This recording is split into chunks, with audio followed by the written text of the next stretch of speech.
بسم اللہ الرحمن الرحیم۔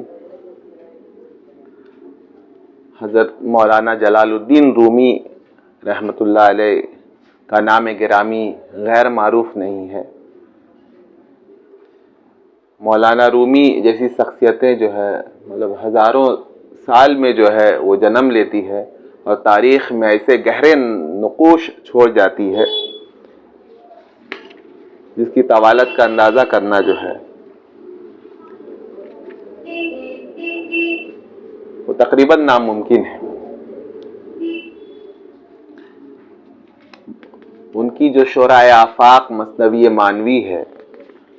تقریباً 80,000 اشعار پر مشتمل، وہ اپنی مثال آپ ہے۔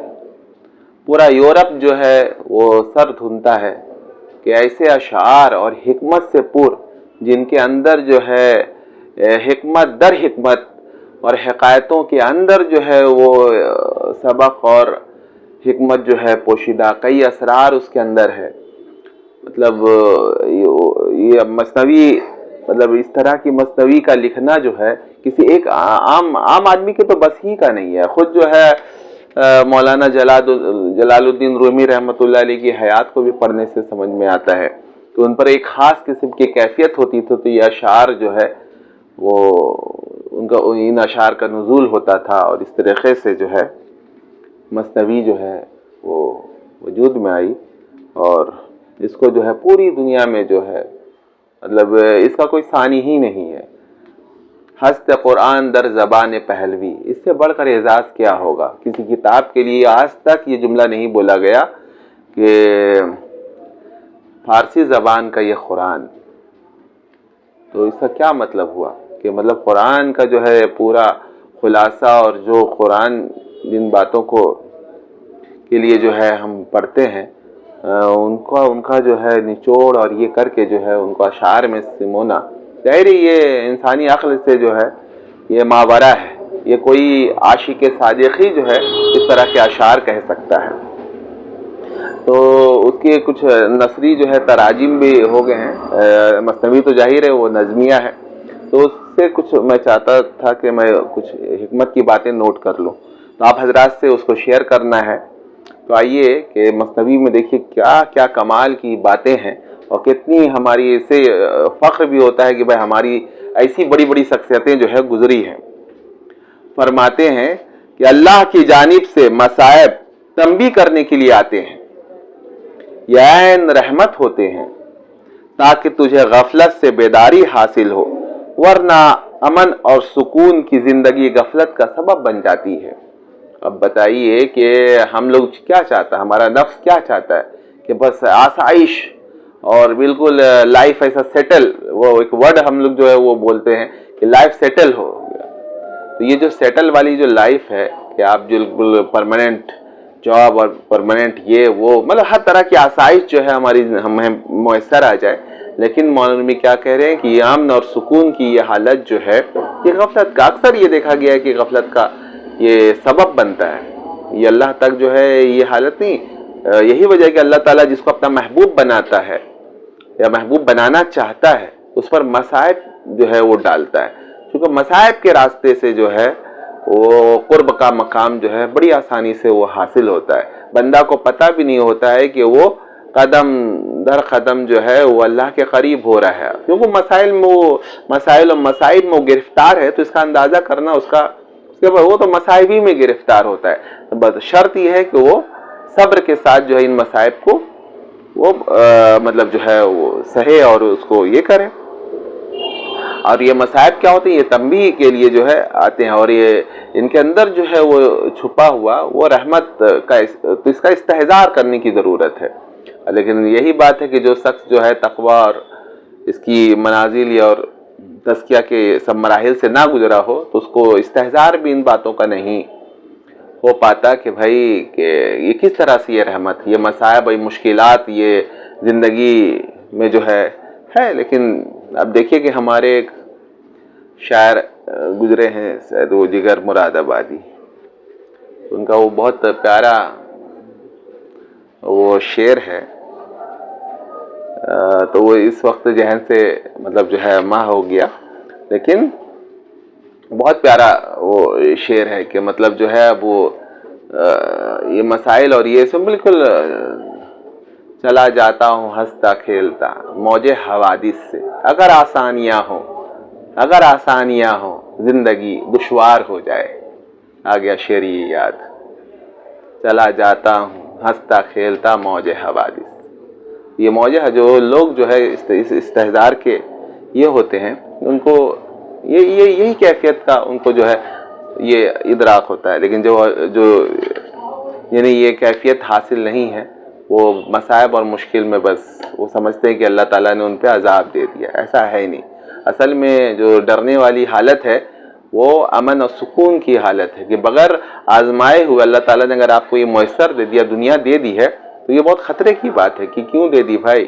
آزمائش، کیونکہ بھائی دریائے صبر کو پار کرنے کے بعد مقام شکر آتا ہے، اور آپ کو پہلے ہی اللہ نے دے دیا تو بہت خطرے کی بات ہے۔ اکثر دیکھا گیا ہے کہ ایسے لوگ غافل ہو جاتے ہیں۔ آگے فرماتے ہیں توحید کو تاریک دل عوام کے سامنے بیان کرنا تباہی اور بربادی کا سبب بنتا ہے۔ مطلب اسرار جن پہ اللہ تعالیٰ نے اسرار کھول دیا ہے، وحدت الوجود اور اس طرح کی چیزیں، یہ عوام انام پر جو ہے اس کو نہیں کھولنا ہے۔ ہر آدمی جو ہے دیکھیے گا جاہل صوفیہ کا یہ طرہ رہا ہے اور یہ طریقہ ہے کہ وہ ان باتوں میں پھنساتے ہیں عوام کو، جبکہ حکم کیا ہے کہ یہ اسرار کی جو باتیں ہوں اور جو بہت دقیق ہوں اس کو عوام کے سامنے نہ پیش کیا جائے، بس موٹی موٹی اخلاقی باتیں اور شریعت کی جو باتیں ہیں وہ، اور یہی دیکھیے کہ جتنے اہل حق صوفیہ کا جماعت ہے وہ عوام کو ان باتوں میں اور پیچیدہ باتوں میں نہیں پھنساتی۔ حضرت تھانوی رحمۃ اللہ فرماتے کہ تصوف کی کتاب جو ہے وہ منتہی کے لیے ہے، مبتدی کے لیے نہیں ہے۔ طب کی کتابیں جو ہے وہ ڈاکٹر کے لیے ہوتی ہے، مریض کے لیے تھوڑے۔ مریض کو تو بس اپنا علاج کرانا ہے، طب کی کتاب وہ تھوڑے پڑھے گا۔ اسی طریقے سے یہ تصوف جو ہے اس کی کتاب پڑھنے کی یہ کوئی چیز نہیں کہ تصوف کی کتابیں آپ پڑھنا شروع کر دیں اور پھر وہ پیچیدہ چیزوں میں وحدت الوجود اور یہ وہ کتنے لوگ گمراہ ہو گئے۔ اصل ہے اصلاح نفس، اور وہ شیخ کے سامنے بس مریض کی حیثیت سے آپ جائیں اور اپنا علاج کروائیں بس، اور وہ شیخ کو کہیں ضرورت پڑتی ہے تو وہ تصوف کی کتابوں سے وہ استفادہ کرتے ہیں کہ وہ مثل ڈاکٹر ہیں۔ تو حضرت مولانا فضل الرحمان گنج مراد آبادی وہی فرماتے تھے کہ بھائی یہ تو وجدانی چیز ہے، یہ کہ کتب تصوف جو ہے، فرماتے تھے میں نے خود کبھی کوئی تصوف کتاب نہیں پڑھی، لیکن مولانا فضل الرحمان گنج مراد آبادی کا جو مقام و مرتبہ ہے نا، وہ آپ ان کو دیکھیں، علی میاں نے ان پر جو ہے سوانح لکھی ہے، اس کو پڑھنے کی چیز ہے۔ عوام کے سامنے اسرار کی باتیں نہیں کھولنا چاہیے۔ دل کے اندھوں کے آگے اسرار کی باتیں بیان کرنے سے بھی تباہی اور بربادی کا سبب بنتا ہے۔ دل کے اندھوں کے آگے اسرار کی باتیں بیان کرنے سے بھی فساد کا خطرہ ہوتا ہے۔ کبھی کبھی ایک بات جہاں کو ویرانہ بنا دیتی ہے اور کبھی لومڑیوں کو شیر بنا دیتی ہے۔ روحیں اپنی اصل میں حضرت عیسیٰ علیہ السلام جیسا دم رکھتی ہے، وہ ایک وقت میں زخم اور دوسرے میں مرہم بن جاتی ہیں۔ اگر تو شکر جیسی بات بھی کہنا چاہتا ہے تو پھر بھی صبر کر